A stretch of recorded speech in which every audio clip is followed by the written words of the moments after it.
The problem, if you're the type of person who insists on reducing cosmic diplomatic incidents to a single, easily digestible problem, was that Alex Rodriguez was pathologically calm. Not brave, mind you. Bravery implies you've assessed a danger, felt the appropriate amount of pants-wetting terror, and then decided to proceed anyway. Alex's brain simply skipped the terror part and went straight to assessing the variables. It was a trait that made him an exceptionally good logistics coordinator for Deep Space Station Epsilon 9, also known as the Gavel, and an exceptionally frustrating person to be in a death duel with. Right now, for instance, a 7-foot-tall insectoid warrior named Commander Xylos was moving so fast he appeared to be teleporting around the sterile white floor of the arbitration circle, leaving shimmering after images of his 4 razor-sharp honor blades. The sound was like a nest of angry shears getting into a knife fight with a wind chime. Your species is an evolutionary joke. Xylos buzzed, his voice a complex chorus of clicks and resonant bass. He executed a flawless crimson petal maneuver, a move that involved spinning on one of his 6 spindly legs while his 4 arms created a defensive vortex of shimmering metal. It was, Alex noted, very inefficient in terms of energy expenditure for the minimal ground covered. Your nerve impulses travel through wet, salty meat at a pathetic 90 meters per second. A Kthar warrior's thoughts move at the speed of light through our crystalline nervous lattice. You perceive this duel as a blur. I perceive it one crystalline computation at a time. A fine mist of nervous sweat was emanating from the human observation gallery. Dr. Eris Thorne, the station's xenobotanist and highest-ranking non-detained human, was stress-eating a nutrient bar with the wrapper still on. Security Chief Grum, a bearish Grondorian who was technically Alex's superior, was watching through the gaps in his massive, furry fingers. He'd been the one to sign the paperwork making Alex the designated human champion by default, a title created on the spot by the station's legal department to satisfy Clause 1138 of the Interspecies Dispute Resolution Act. Alex had pointed out that Clause 1138 specifically pertained to agricultural trade disputes involving sentient fungi, but the legal department had just sent back a memo with the word precedent written on it in passive-aggressive red ink. And so here Alex was, standing perfectly still in the center of the circle, wearing a standard-issue station jumpsuit that was just a little too tight in the shoulders. He hadn't moved a muscle. He was just watching. Calculating. The whole mess had started, as most galactic incidents do, with a catering error. A crate of Kthar ceremonial glow grubs, intended for a diplomatic feast to honor the birth of the new Empress Mother Grub, had been mislabeled in Alex's shipping depot. The label was supposed to read, Sacred Gestational Larvae, handle with extreme reverence. Instead, due to a database glitch Alex had been warning his superiors about for 6 months, it read, Zesty Protein Paste, Experimental. The station chef, a cheerful blob of sentient gas named Floop, had taken that instruction with gusto. The result was a slightly bioluminescent green taco sauce that, by all accounts, was surprisingly tangy. The Kthar delegation, upon discovering their future empress's siblings were being served as a condiment, had reacted with what could be politely described as restrained apoplectic fury. War was narrowly avoided. Instead, they invoked the ancient right of trial by ritual combat, and being the deeply arrogant space bugs they were, they chose the contest of reflexive superiority. It was their favorite. Their go-to-party trick. A duel designed entirely to showcase their hyperfast nervous systems and humiliate slower, meat-based life forms. And since the whole thing was technically a logistics foul-up, the burden of championship fell not to the station's security chief, but to the head of inter-system logistics and inventory management. Alex Rodriguez. You do not even attempt to dodge, human. Xylos snarled, now performing a series of lunges so quick they barely registered as motion. The tips of his blades left faint ozone trails in the air. Do you not value your life? Or is your processing speed so slow that you have not yet perceived the danger? Alex shifted his weight from his left foot to his right. It was the most he'd moved in 3 minutes. In the gallery, Dr. Thorne whimpered and started chewing on the datapad he was holding. Alex wasn't thinking about danger. He was thinking about Rule 342, subsection B, Paragraph 7 of the official Kthar Codex of Honorable Combat and Permissible Maneuvers, 14th edition. He'd spent all night reading it. The entire 1,200-page document. He hadn't been studying fighting techniques. He'd been looking for loopholes. For systemic flaws. For the kind of bureaucratic oversight that was as universal as carbon. And in the dense, self-important thicket of Kthar legalese, he had found a beautiful one. It was a footnote, actually. A tiny addendum to the section on blade metallurgy. The honor blades were forged from a hyperdense alloy that experienced microscopic relativistic mass gain at high velocities. To a Kthar, this was a feature, not a bug. It added weight and authority to their strikes. To a logistics manager like Alex, it was a variable. A predictable, exploitable variable in a system that prided itself on perfection. He also remembered Rule 342b-7, the contestant's motion must be continuous and unbroken from initiation to terminus. A cessation of momentum, for any reason beyond the successful conclusion of a scoring touch, constitutes a forfeiture of the offensive maneuver. Continuous motion. An unbroken chain of action. It was the core of their entire combat philosophy. It was also, Alex thought with a flicker of something that might have been a smile, profoundly stupid. Enough of this mockery. Xylos declared, coming to a halt 20 feet from Alex. He raised all four of his blades, pointing them skyward in a gesture of ultimate finality. I will end this now. I will not strike you, primate. That would be a mercy. I will perform the whispering scythe, a technique so swift, so precise, that all four of my blades will stop 1 millimeter from your soft flesh. You will be so thoroughly outmatched that your honor will evaporate. Your species' reputation for sluggishness will be codified in the annals of this station for 1,000 cycles. The Kthar delegation puffed up their thoraxes in collective pride. This was the ultimate insult. The ultimate power move. Xylos lowered himself into a crouch. The air in the arena grew still. Alex watched, his expression unchanged. He wasn't looking at the warrior. He was looking at the arc the primary right-hand blade would have to take to arrive at his neck. He factored in the ambient gravity, the air density, the velocity Xylos would need to generate to make the move look impressive, and the corresponding relativistic mass gain in the blade. It was just a physics problem. A glorified shipping calculation. And Alex was very, very good at his job. Xylos exploded into motion. It wasn't a charge, it was a detonation of limbs and blades. A flowing, intricate dance of death designed to overwhelm the senses. The whispering scythe was everything he'd promised, a storm of steel converging on a single point. On Alex's neck. The blade sliced through the air, humming a deadly song. The humans in the gallery screamed. The Kthar leaned forward, antennae twitching in anticipation of their glorious, condescending victory. Alex did not dodge. He did not block. He did not flinch. As the primary blade, the one leading the beautiful, deadly quartet, screamed towards its destination, he simply raised his right hand. His movement was calm, deliberate, and impossibly casual. It looked less like a defensive maneuver and more like he was reaching out to catch a set of keys someone had tossed him. His thumb and forefinger closed around the flat of the blade. There was a soft thump. The blade, which had been traveling at roughly 200 miles per hour, stopped dead. It didn't even vibrate. One moment it was a blur of impending doom, the next it was just a piece of metal being held, quite gently, between a human's fingers. For a half-second that stretched into an eternity, nothing else happened.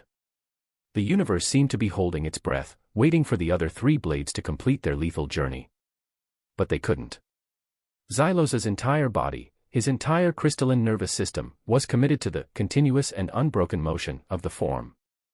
His other three arms, locked into the maneuver, tried to complete their swings.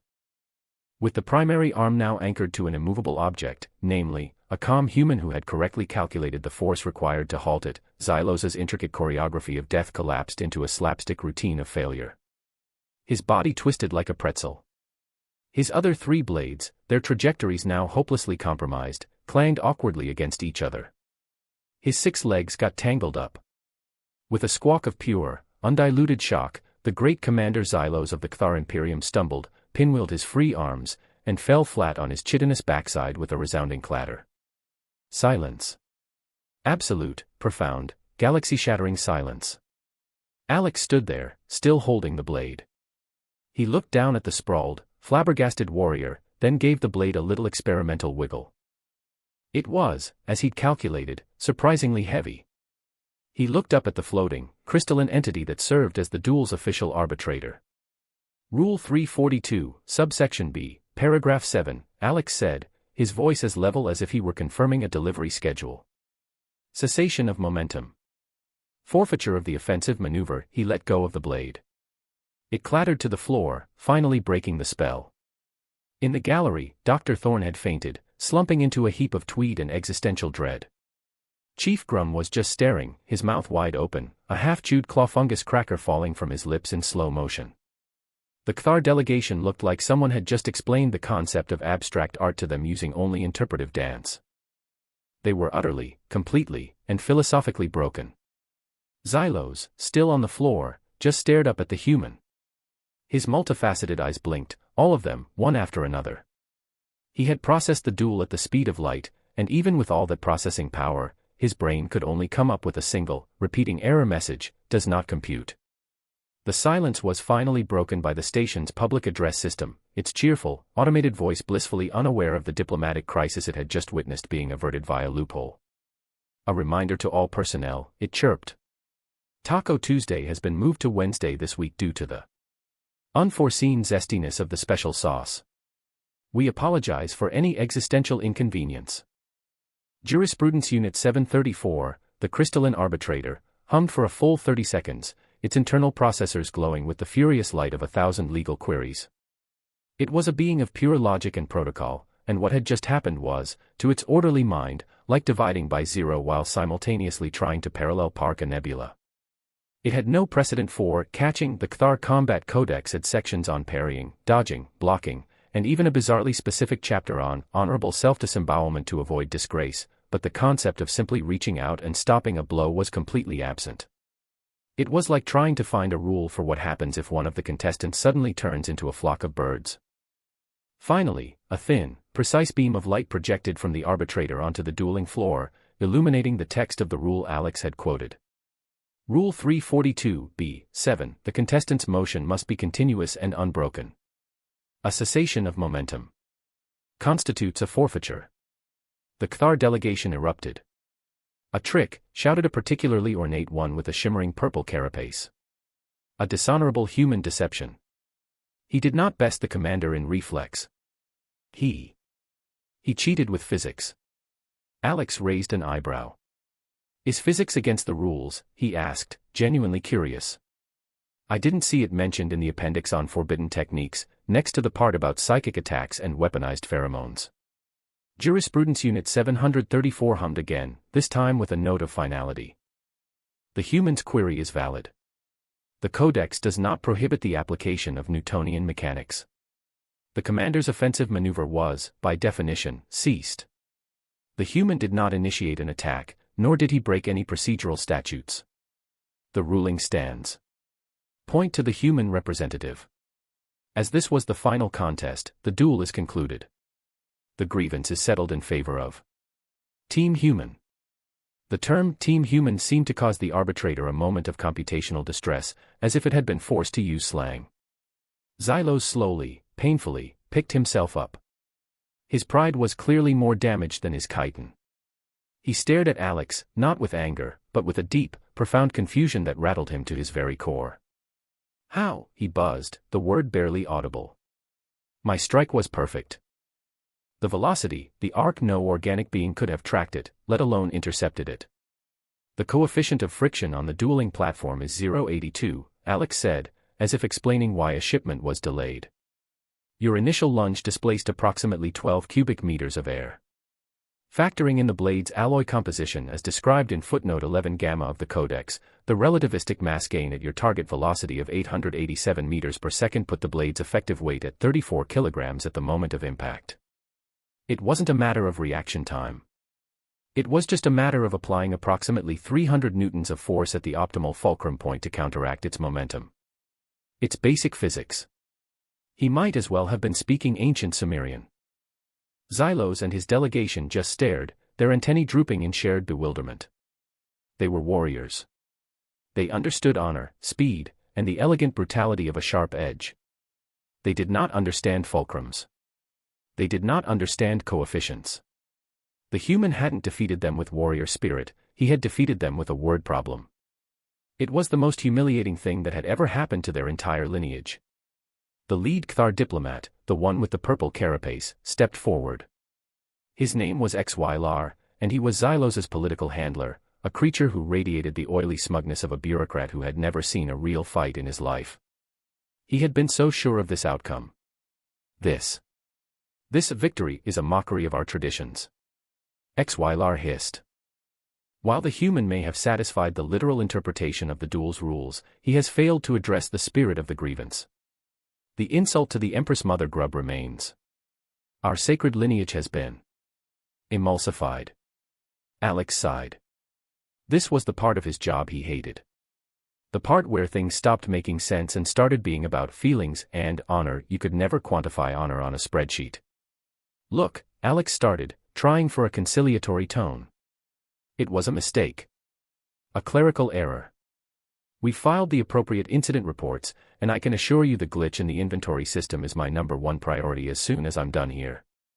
Incident reports? Xylar scoffed, his mandibles clicking in derision. You think this can be solved with your flimsy human paperwork? This requires a deeper restitution. An older, more binding form of apology.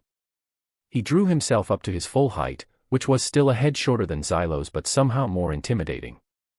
Clause 7 of the Ancient Compact, the precursor to all our modern treaties, states that an insult of this magnitude can only be cleansed by the rite of conciliation. A collective gasp went through the Cthar delegation. Even Xylo seemed taken aback. This was clearly an escalation. Jurisprudence Unit 734 glowed a soft, cautionary amber. The rite of conciliation has not been invoked in over 5,000 standard cycles, it stated. It is an archaic and extremely hazardous protocol. We are aware, Xylar said, his eyes fixed on Alex. The rite demands that the offender, the one who caused the insult, must personally travel to the Cthar homeworld. There, under the watchful eyes of the Empress Mother herself, he must prepare a new clutch of ceremonial grubs.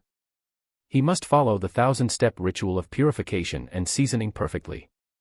One mistake, one misstep in the ancient recipe, and the apology is considered void. And the offender is summarily executed and rendered into nutrient paste for the next generation of grubs. The station gallery, which had just begun to relax, tensed up again. Dr. Thorne, who had been revived by a worried-looking medicbot, promptly fainted again. It is the only way to truly restore our honor, Xylar finished, looking immensely pleased with himself. He had found a way to snatch victory from the jaws of a technical defeat. No slow-witted human could possibly master their most sacred and complex ritual. It was a death sentence wrapped in a diplomatic bow. Alex just stood there for a moment, processing. He wasn't scared. He was annoyed. This was going to put him even further behind on his quarterly inventory reports. Okay, he said, after a beat. A few questions. Is there a manual for the grub preparation ritual? Xylar blinked. Of course. The sacred texts of grub husbandry. It is a document of immense spiritual and practical importance. Great, Alex said, nodding. And will I have access to a terminal with a connection to the station's network? I'll need to reference some nutritional databases and cross-check some protein compositions. The Cthar just stared at him. This was not the terrified, pleading reaction they had expected. They had sentenced him to death by culinary exam, and he was asking about the Wi-Fi password. I suppose a terminal can be provided, Xylar stammered, thrown completely off his rhythm. Perfect, Alex said. He turned to Chief Grum in the gallery. Chief, can you approve my travel request? And make sure someone covers my shift. The shipment of self-sealing stem bolts from Cygnus X1 is due on Thursday, and someone needs to sign for them. They're very particular about the paperwork. Chief Grum just nodded dumbly, his mind still trying to process the last 10 minutes. He was a creature of simple violence and loud proclamations. Bureaucracy was a foreign language to him, and Alex was fluent in it. Xylos, the humbled commander, stepped forward, a new look in his multifaceted eyes. It was a flicker of something. Not respect, not yet, but a profound and unsettling curiosity. He had just witnessed this soft, slow creature turn his entire worldview inside out with a rulebook and a basic understanding of physics.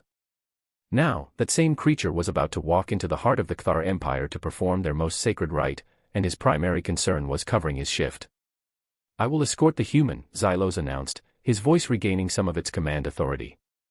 I must see this. I must understand the nature of a being who wins a duel by reading the instructions. The journey to Ctheria, the Cthar homeworld, was an exercise in awkward silence. Alex was given quarters on Xylos's personal warship, the Imperator's Mandible.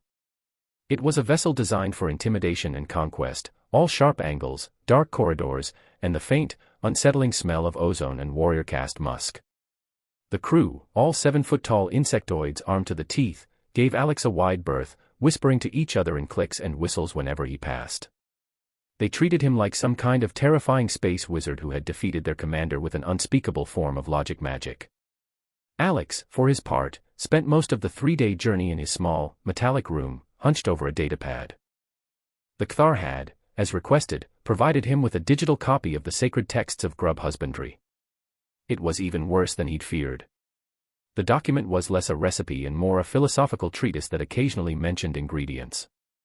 It was filled with instructions like, whisk the nutrient paste with a motion that mirrors the sorrowful spiral of the dying nebula, and chant the 77 verses of progeniture while grinding the mineral supplements, ensuring your spirit is aligned with the Empress Mother's divine digestive tract.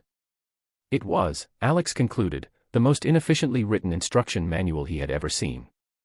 And he had once had to assemble a flat-pack desk from a Rigel Yen company whose only instructions were a series of abstract, emotionally distressing pictograms. Xylos would visit him periodically, standing in the doorway, his massive frame barely fitting. He wouldn't say anything at first, just watch Alex scroll through the sacred text, occasionally highlighting a passage or making a note on a separate file he titled, Grub Prep Workflow. You are not meditating on the spiritual significance of the text, Xylos finally observed on the second day. His voice was flat, a stark contrast to his earlier booming arrogance.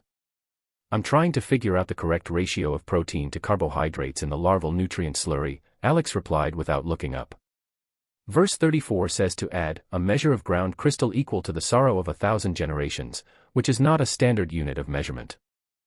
But verse 5:12 mentions the slurry's final viscosity should be, like the first tear of a newborn grub. I'm cross-referencing that with the atmospheric pressure and humidity data for the hatchery, which I found in a geological survey appendix.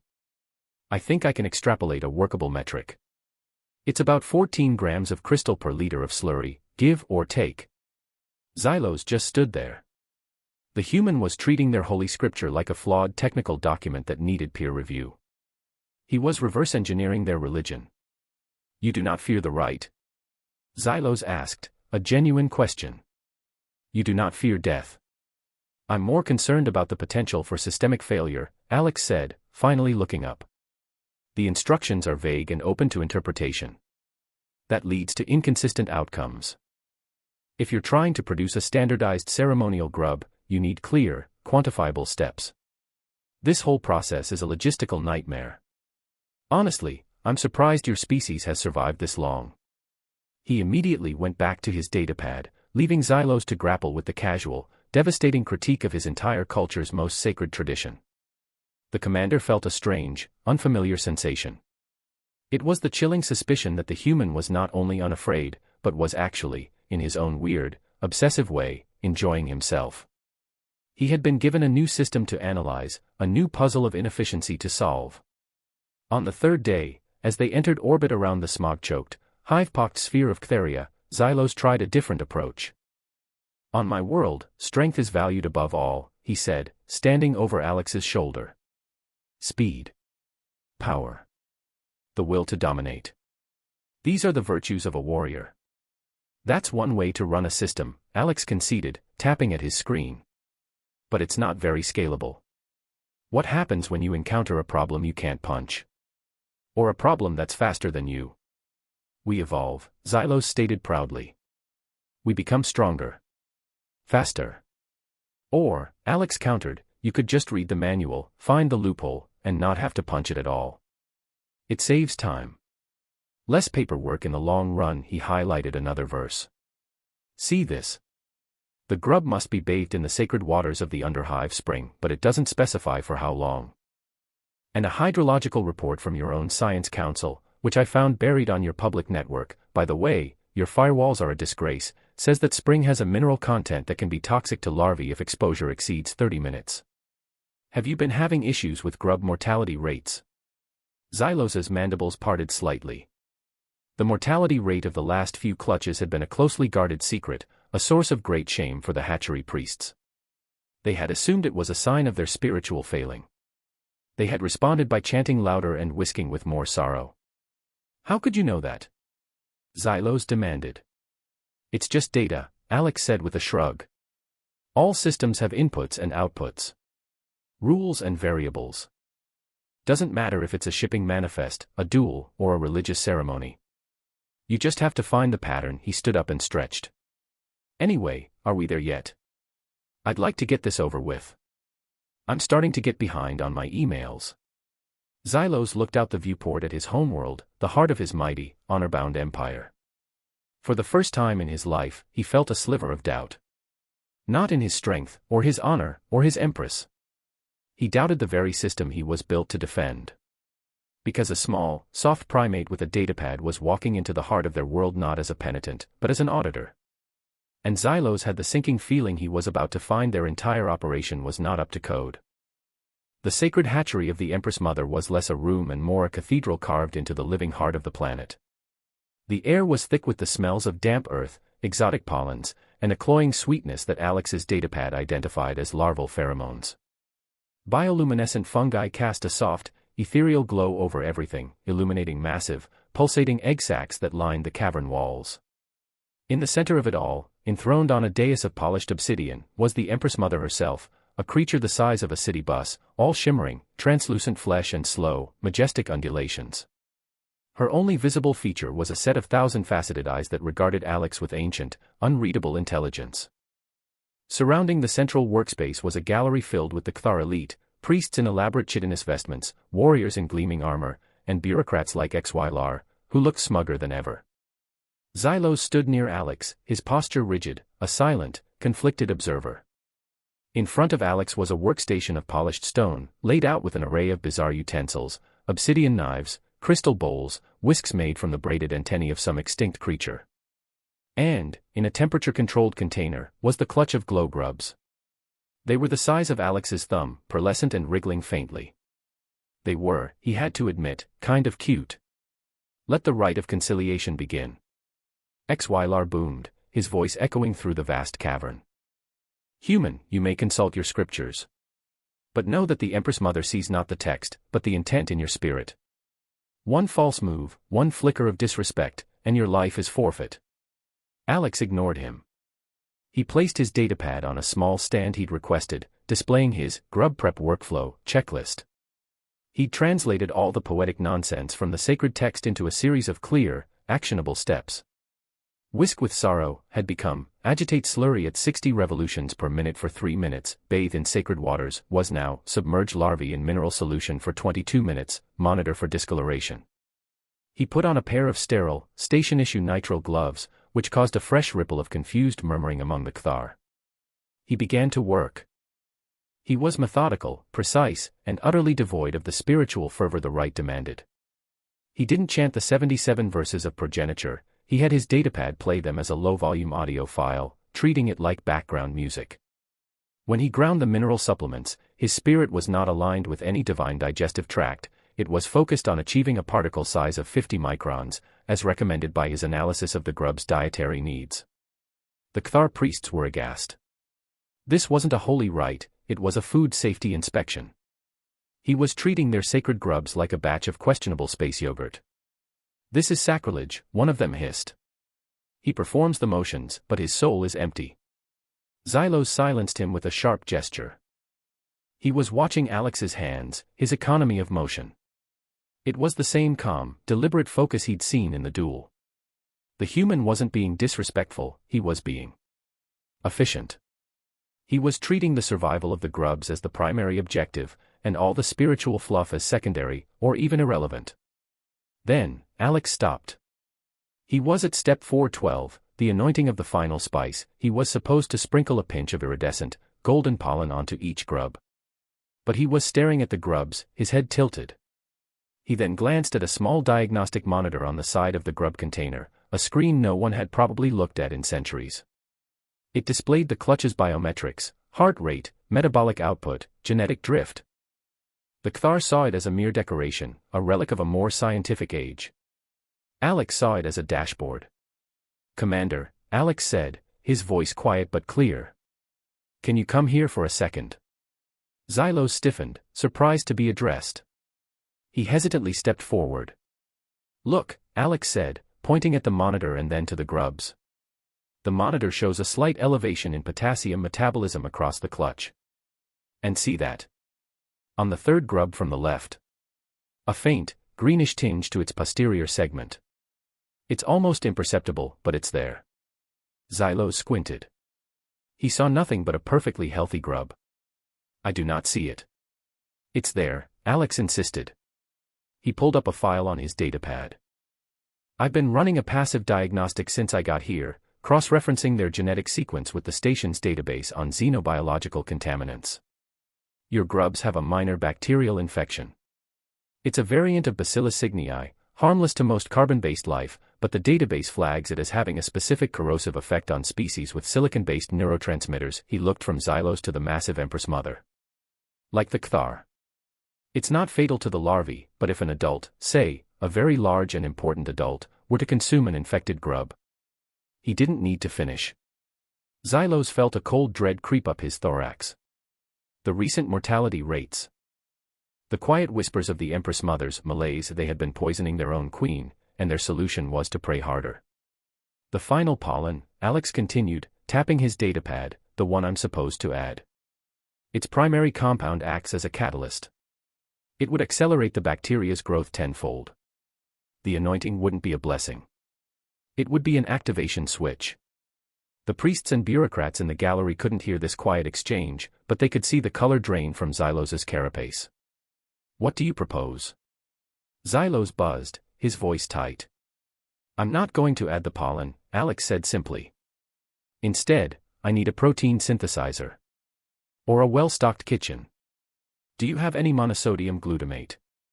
Xylos stared. "A human food additive.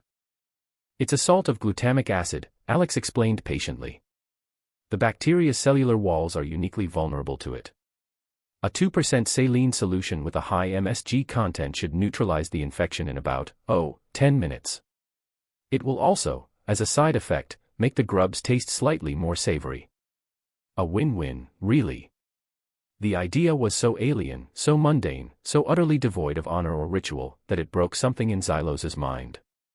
He was being told that the key to saving his empress wasn't a sacred rite, but a common ingredient from a human noodle shop. He made a decision. "Give him what he needs," he commanded to a nearby guard, who scurried away in confusion. Minutes later, a small protein synthesizer was brought to the workstation. Alex, with the calm precision of a chemist, synthesized a small amount of pure, crystalline MSG. He dissolved it in a bowl of purified water and, instead of anointing the grubs with sacred pollen, he gave each one a quick, unceremonious bath in the solution. He then patted them dry with a sterile cloth. He arranged the now bacteria-free, slightly savory grubs on a platter of polished obsidian and walked towards the Empress Mother. "This is an outrage!" Xylar shrieked from the gallery, finally realizing the ritual had gone completely off script. "He has defiled the rite. Seize him!" The guards hesitated, looking to Xylos. But before the commander could give an order, the Empress Mother herself moved. One of her massive, surprisingly delicate feeding tendrils snaked out from her dais. It gently plucked a single grub from the platter Alex was holding. She inspected it for a long moment with one of her giant, multifaceted eyes, then popped it into a hidden maw. The entire cavern held its breath. The Empress Mother chewed thoughtfully for a moment. Then, a low, resonant hum vibrated through the chamber. It was a sound none of the Cthar had heard in generations. It was the sound of contentment. Of wellness. She then extended the tendril again, not for another grub, but towards Alex. She gently tapped him on the head, a gesture of unmistakable approval. Xylar's jaw, or the Cthar equivalent, dropped. He had been outmaneuvered, not by a warrior, but by a logistics manager with a working knowledge of biochemistry. Alex simply nodded at the Empress. "You're welcome," he said, and walked back to his workstation to start cleaning up. The flight back to the Gavel was even quieter than the journey out, but it was a different kind of silence. It wasn't awkward, it was reverent. Alex had been given the Imperator's mandible's grandest suite, a room usually reserved for visiting Kthar nobility. He had politely declined, preferring his original small, functional room where he could get a better Wi-Fi signal to catch up on his work emails. He was now a hero to the Kthar. A legend. They had a new name for him, the Grub Whisperer, or, more formally, he who reads the fine print. Before they'd left, the Empress Mother, through a series of complex phenomenal communications translated by a flustered priest, had offered him a permanent position as the Royal Hatchery's chief systems analyst. She had also offered him his weight in priceless hyperdiamonds and the choice of any 3 of her 1,000 daughters as mates. Alex had politely declined all of it. "Thank you, Your Majesty," he'd said, "but my quarterly performance review is next week, and I really can't afford any more time off. My supervisor is a real stickler for deadlines." Now, Xylos stood once more in the doorway of Alex's room. The commander's posture was different. The arrogance was gone, replaced by a deep, humbling respect. "I have spent my life studying the arts of war," Xylos said, his voice a low rumble. "I have mastered 10,000 combat forms. I have memorized every verse of our warrior's codex. And yet, you defeated me with a footnote. You saved my empress with a food additive. Everything I thought I knew about strength. It seems it was incomplete." Alex looked up from his datapad, on which he was diligently reorganizing the station's entire shipping schedule to compensate for the 2 days he'd been off-world. "Strength is just one variable in a complex system, Commander," he said. "It's useful for some things, like opening a stubborn jar or intimidating a rival. But most problems aren't about strength. They're about information. The person with the most accurate information and the ability to use it effectively is the one who's really in control. This is the human way of war." Xylos asked, leaning forward, eager to understand this radical new philosophy. "To win with information. War. Oh, no. This is the human way of middle management," Alex corrected him. "It's mostly about avoiding blame, making sure the paperwork is in order, and finding the most efficient way to get through the day so you can go home on time. It just so happens that those skills are surprisingly applicable to things like ancient honor duels and saving alien monarchies." He clicked send on a finalized schedule, a small, satisfied smile on his face. "There. The self-sealing stem bolts will now arrive on Friday, which actually works better for the engineering department's maintenance cycle. See. A crisis averted." Xylos stood in silence for a long time, processing this. The human's entire worldview was alien to him. They saw the universe not as a grand stage for honor and glory, but as a series of logistical puzzles to be solved. And, he had to admit, it was terrifyingly effective. When they arrived back at Deep Space Station Epsilon 9, Alex was greeted by a bewildered but relieved Chief Grum and a still traumatized Dr. Thorne. There was no parade. No ceremony. Alex just clocked back in and immediately headed for his office in the sub-level logistics depot. A few hours later, Chief Grum found him there, surrounded by glowing screens displaying shipping manifests and inventory lists. He was sipping a cup of coffee, looking perfectly content. "The Kthar ambassador just called," Grum said, his voice full of awe. "They're dropping all grievances. They're sending a formal apology for the misunderstanding. They're also sending us a trade proposal and a thank you gift. It's a lifetime supply of ceremonial grubs." The Empress insisted. "Just make sure they're labeled correctly this time," Alex said without looking up from his screen. "And tell the cafeteria staff they are not, under any circumstances, to be used as a sauce." "Alex. How did you do it?" Grum asked, the question that was on everyone's mind. "First the duel, then the right." "How?" Alex finally leaned back in his chair and took a sip of his coffee.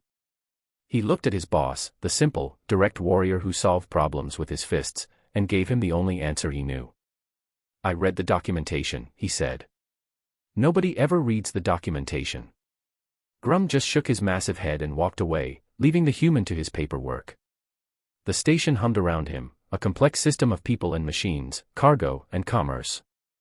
And at its heart was a quiet, unassuming man who kept it all running, a man who understood that true power wasn't about having the fastest reflexes, but about knowing the rules better than the people who wrote them. A moment later, the cheerful voice of the PA system echoed through the station. "Good afternoon, personnel.